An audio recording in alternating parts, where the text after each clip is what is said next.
Hello, viewers. It's time for Makgeolli Talk. Today, I'm going to be talking about texture. If you like this video, please click that like button and subscribe. Click the bell to be notified when I publish a new video on the subject of rustic Asian rice wine every week. And please share this video wherever it is appropriate. I appreciate your help in spreading the word about rustic Asian rice wine. And I'm glad you're here today. Today is a bit of a philosophy of fermentation discussion. I realized there was an aspect of the brewing process that I hadn't thought about that much, but it was really important. And that concept was texture. And by texture, I mean what you can sense by feeling with your hand or with your mouth. You can tell the feel and dimension of the constituent ingredients that you're fermenting with. So that's what I want to cover today. And so let's just start with the beginning ingredients. You start with rice, just the shape of rice and the texture of the rice as you feel it. That's important because that affects how it's going to cook. And of course, the variety of rice, the specific variety of rice, of course, that's going to affect the flavor too of the brew in the end. But beyond that, even if you stuck with just the same kind of rice, if you prepare it if you grind it and make a juk out of it, or if you make bambak, or if you make godabap with the whole grains of rice, those are all different processes. And what you get is something a completely different texture. Even juk and bambak, that's a porridge made with rice flour in two different ways. Those two kinds of porridges have a different texture, and that does affect the fermentation process. So it affects how the enzymes and yeast get access to the starch in the rice. When the rice is ground, then that has a much greater surface area, and more of the rice is in contact with the enzymes and with the yeast right from the beginning. But on the other hand, when you make godabap, the grains of rice have a certain size and shape, and it takes more time for the enzymes to reach every part of the starch in the rice, and more time for the yeast to get access to that.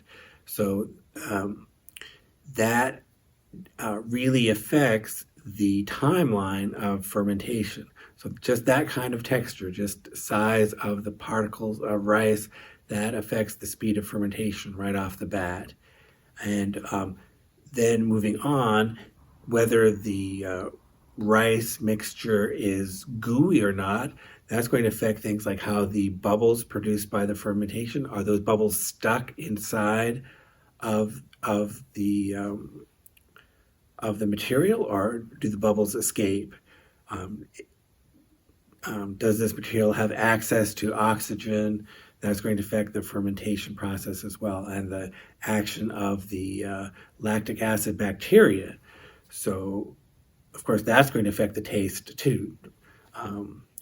So I always pay careful attention when I stir to notice the texture. I guess my point of today's talk is be aware of the texture and how the texture changes throughout the brewing process. It starts off very thick, and when does it turn liquid?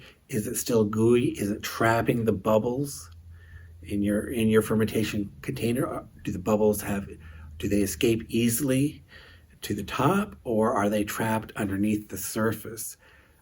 All of that you can sort of feel when you stir your brew. You can get a sense of what it feels like, and that's why whenever possible, too, in my initial mixing of the godabap into a juk or bambak, If my, let's say I do a two-step brew, first step is juke, second step is go to bop, then when I incorporate the cool go to bop into the first stage, I do that with my hand. And part of that is to feel the texture and to make sure that every rice grain is separated. There's no clumps. A clumpy texture would be bad. And of course, a clumpy kind of juke would also be bad in the first stage. So whether it's the first stage or second stage or beyond, having a consistent texture is important, and and feeling it yourself with your hands is a crucial step. I encourage you to do the same. Now, as the brew progresses, you're going to see different layers depending on all kinds of conditions, the environment, temperature, your ingredients, the recipe, and so on.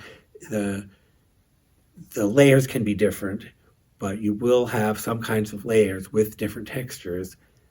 Pay attention to that. That'll be that's your guideline as to how things are progressing. And of course, at the end, you can get different textures. When you're filtering, it's very hands-on. When you're squeezing that filter bag and getting the liquid out of your brew, you're left with the mostly solids, the sort of wet solid that she gave me, the lees, the leftovers. As you're doing that, you're getting a really good feel for the texture, and you're going to know if your fermentation was very complete or not. Does it filter easily, or does the leftovers clog up your filter bag and make it difficult to filter, to squeeze?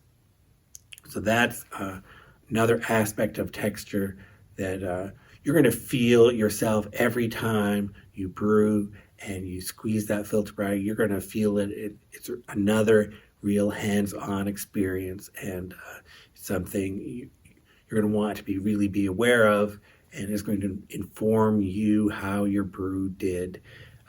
So that's another aspect of texture.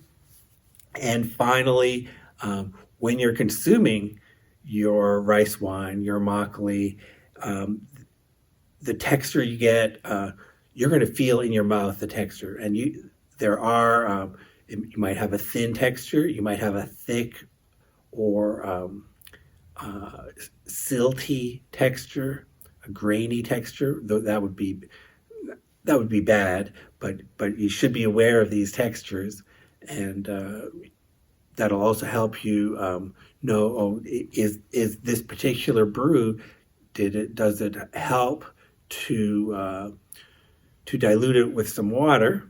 Does that improve the texture? Does that end up bringing out more flavor, or do you prefer the texture as it is, the undiluted brew? And of course, that's a matter of taste, but it's the aspect you should be aware of, take it into account as you're brewing. So that's my thoughts on texture and the philosophy of brewing.